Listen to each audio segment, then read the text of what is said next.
ഇന്ന് എങ്ങോട്ട് തെണ്ടി തിരിയാൻ പോകുന്നുള്ള ഞങ്ങളുടെ കഠിനമായ ആലോചനയ്ക്കൊടുവിൽ അമ്പനാട് ഹിൽസ് പോകാൻ തീരുമാനിച്ചു. പിന്നൊന്നും നോക്കിയില്ല, ആലോചനയുടെ ക്ഷീണം മാറ്റാൻ ഓരോ നാരങ്ങയോളം കുടിച്ചു ഞങ്ങളുടെ പടക്കുതിരകളെ റെഡിയാക്കി ഞങ്ങൾ യാത്ര തുടങ്ങി. പോകുന്ന വഴിക്ക് ആകാശത്തിന്റെ മട്ടുംഭാവം കണ്ടപ്പോൾ വിചാരിച്ച പകുതിക്ക് വെച്ച് യാത്ര മുടക്കേണ്ടി വരുമെന്ന്. പക്ഷെ ഒന്നിനും ഞങ്ങളെ തടയാനാവില്ല. ശേഷം പോകുന്ന വഴി കണ്ടവന്റെ നടി വാങ്ങി ചേരാനായിട്ട് ആരൊക്കെയോ നട്ടുവളർത്തിക്കുന്ന കൊക്കോപ്പഴം അടിച്ചു മാറ്റി അതും പിടിച്ചോടി വന്ന ഒരുത്തനെ കണ്ടില്ലേ, അങ്ങനെ ഒരുത്ത എല്ലാവരും കൂട്ടത്തിൽ കാണും. ശേഷം പോകുന്ന വഴിയിൽ നല്ല പ്രകൃതി രമണീയമായ സ്ഥലമൊക്കെ, കാടും കുന്നും മലയും എല്ലാം നമുക്ക് ഒറ്റ കൊടക്കീഴിൽ കാണാം. തേയിലത്തോട്ടവും ഉണ്ട്.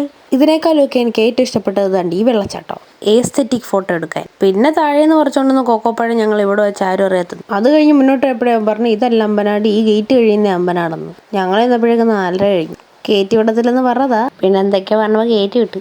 പക്ഷെ പിന്നീടാണ് എനിക്ക് ആ ചതി മനസ്സിലായത്. ഗേറ്റ് കഴിഞ്ഞിട്ട് ആകെ ഞാൻ കണ്ടത് ഈ പറയാം, ഇനി മേളിലോട്ട് പോയി ആന കുത്തുമെന്ന് പറഞ്ഞു. പിന്നെ വന്നപ്പോൾ ഉള്ള വ്യൂ കൊള്ളായിരുന്നുകൊണ്ട് കുറച്ച് ആശ്വാസം തോന്നി. പിന്നെ ബാക്കിയുള്ള വിഷമം മാറ്റാൻ പൊറോട്ട ബീഫും കൂട്ടി അടിച്ച്. ഇന്ന് അത്രയൊക്കെയുള്ളൂ. ബൈ.